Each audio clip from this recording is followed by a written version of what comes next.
लोग स्वादिष्ट और गरम खाना पसंद करते हैं। अगर तेरे समोसे अच्छे होंगे तो ग्राहक खुद ब खुद आएंगे। विनोद की आंखें चमक उठी। उसे यह विचार बहुत अच्छा लगा। उसने हलवाई को धन्यवाद दिया और कहा, भाई साहब, आपने मेरी जिंदगी की दिशा बदल दी। अब मैं यही करूंगा। आज मेरा यहाँ आखिरी दिन है। मालिक ने भी सारे पैसे दे दिए हैं। आपने जो मुझे सिखाया है वो मैं जिंदगी भर याद रखूंगा। हलवाई ने उसे गले लगाया और कहा, बेटा, मेहनत करते रहना। कोई काम छोटा नहीं होता। मैं बस तुझे रास्ता दिखा सकता हूं, लेकिन चलना तुझे ही पड़ेगा। विनोद ने गंभीरता से कहा, हाँ भाई साहब, मैं मेहनत करूंगा। अब मैं खुद के लिए काम करूंगा। अगले ही दिन विनोद ने अपनी बचत से एक छोटा स्टोव खरीदा। फिर एक मजबूत टोकरी खरीदी जिसमें वो कच्चे समोसे रख सके। आलू और मसाले भी खरीदे। जब वो सामान लेकर घर पहुंचा तो मां हैरान रह गई।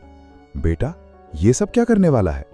विनोद ने आत्मविश्वास से कहा, मां, अब मैं खुद का काम करूंगा। समोसे बनाऊंगा और बस स्टैंड पर बेचूंगा।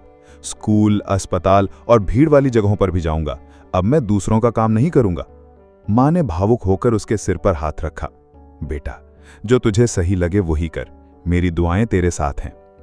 विनोद रात भर जागता रहा।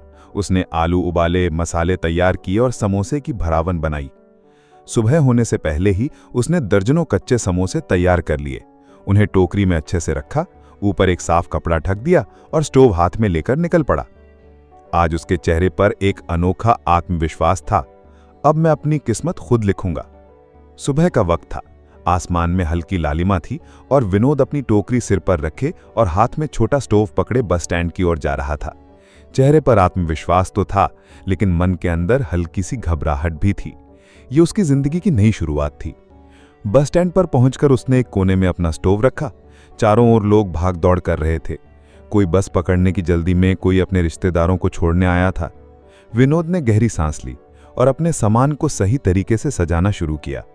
उसने पहले छोटे स्टोव पर तेल गर्म होने के लिए रखा। फिर टोकरी से 10 कच्चे समोसे निकाले। जैसे ही तेल गर्म हुआ, उसने समोसे डाल दिए। ताजे आलू के समोसे की खुशबू चारों ओर फैल गई। लेकिन विनोद को समझ नहीं आ रहा था कि ग्राहकों को कैसे बुलाएं। उसने हलवाई की बातें याद की। ग्राहक को मुस्कुराकर बुलाना, आवाज में आत्मीयता होनी चाहिए।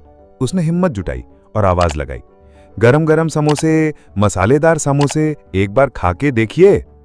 लेकिन शुरू में कोई नहीं आया। लोग उसे देखकर आगे बढ़ते रहे। विनोद का दिल थोड़ा बैठने लगा।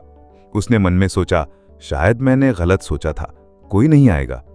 तभी एक बुजुर्ग आदमी जो बस से उतर कर आ रहे थे उसकी आवाज सुनकर रुक गए।